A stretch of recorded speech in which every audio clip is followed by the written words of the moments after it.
A humanidade cresce, se desenvolve como civilização organizada, a ciência se multiplica, porém o homem em si, desde o homem primitivo, pouco se desenvolve em relação à maldade.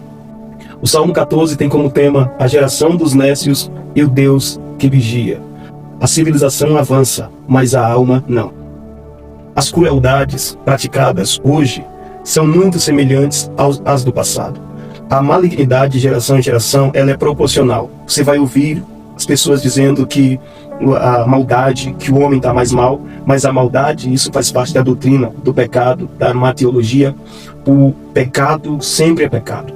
E não há o menor indício, teologicamente falando, de que o homem, como criatura nu e cru, a parte aos conceitos, a parte à vontade de Deus, esteja melhorando. Quando estudamos antropologia cristã, vemos isso claramente. Quando o homem se entrega à prática deliberada do pecado, a impressão que temos é que ele age como um animal irracional. Romanos capítulo 1, verso 21 ao 23, nós temos uma descrição clara disso. A humanidade evoluiu tecnicamente, mas houve pouco avanço na alma do homem em relação à bondade. O Evangelho é a única proposta de mudança do homem na sua origem. Vemos isso em João 3,3, em 2 Coríntios 5,17. É nesse cenário que o Salmo 14 entra com um diagnóstico espiritual da humanidade. Não há Deus, a linguagem dos nécios. Diz o nécio em seu coração, não há Deus. Salmos 14, verso 1. Negar a existência de Deus é a linguagem dos nécios, daqueles que se acham sábios, mas se tornaram tolos e loucos. O salmista mostra que essa declaração revela uma linguagem de uma geração que se opõe a Deus. Eles se fazem abomináveis porque vivem como se Deus não existisse. Não há quem faça o bem. Salmo 14, verso 1. Isso gera uma escassez de justiça, de bondade e de verdade. Vemos também esta tendência deísta. Mas Deus olha desde os céus. O Senhor olhou desde os céus para os filhos dos ímpios, como diz o verso 2. Este Deus é um vigia eterno.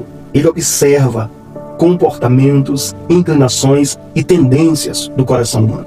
Ele procura alguém que tenha entendimento, alguém que busque a Deus. Mas o que ele encontra é um desvio generalizado. Todos se desviaram e juntamente se fizeram imundos, como diz o verso 3. Esse juntamente aponta para um desvio coletivo, generalizado, um efeito manada. E este efeito manada é um grande problema. Qual o perigo do efeito manada? Muitos pensam, se todo mundo faz, se todo mundo pensa, se todo mundo age assim, então não é pecado.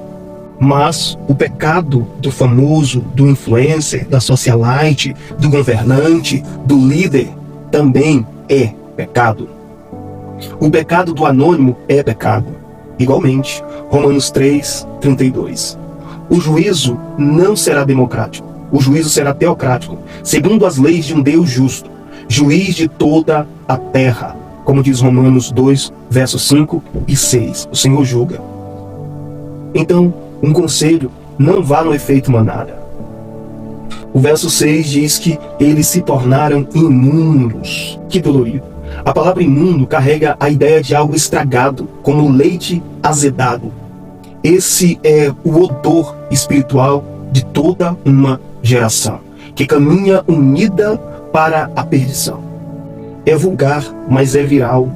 É errado, mas é aplaudido. É isso o que nós vemos hoje. O certo já não é mais certo, o errado já não é mais errado.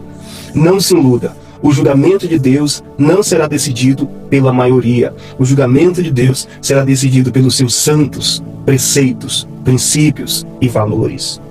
Deus sentencia. Sentencia.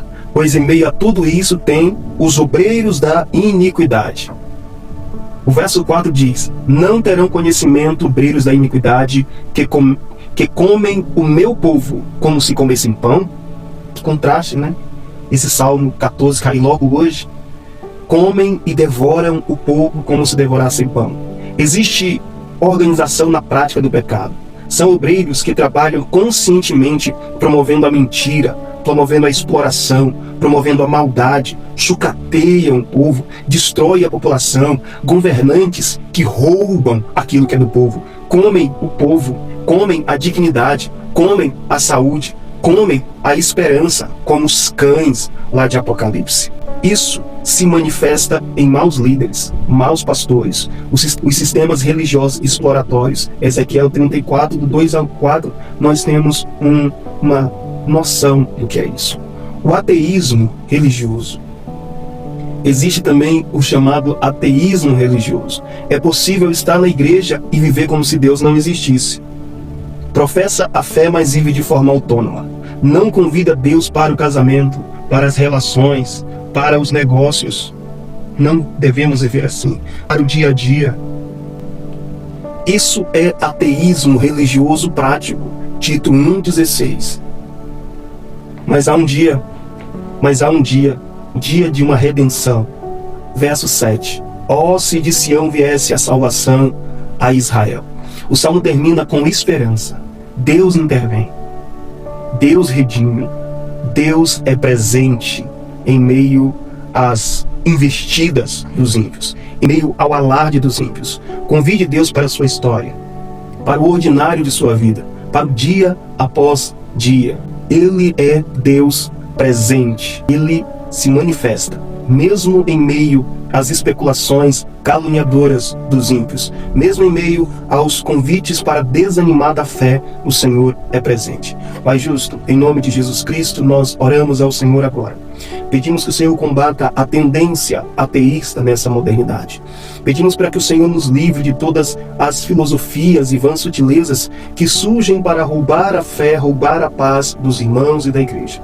Esse irmão que está pensando praticamente em desistir da fé, desistir da caminhada, desistir da jornada, porque não encontra, em meio a tantas informações, em meio a tanta turbulência, em meio a tantas mentiras com aparência de inteligência, ele está dividido. Eu peço que o Senhor conserve a fé desse irmão, leve-o à tua palavra, que a tua palavra seja vida nesse coração, nesse dia. Toda incredulidade, toda dubiedade, todo relativismo, tudo que não provém do Senhor na vida dessa pessoa, seja disperso e que ele encontre alicerce em tua palavra. Santifica-o na verdade. Tua palavra é a verdade. Que Deus abençoe Brasília, Deus abençoe o Brasil, Deus abençoe as nações. Amém, amém, amém.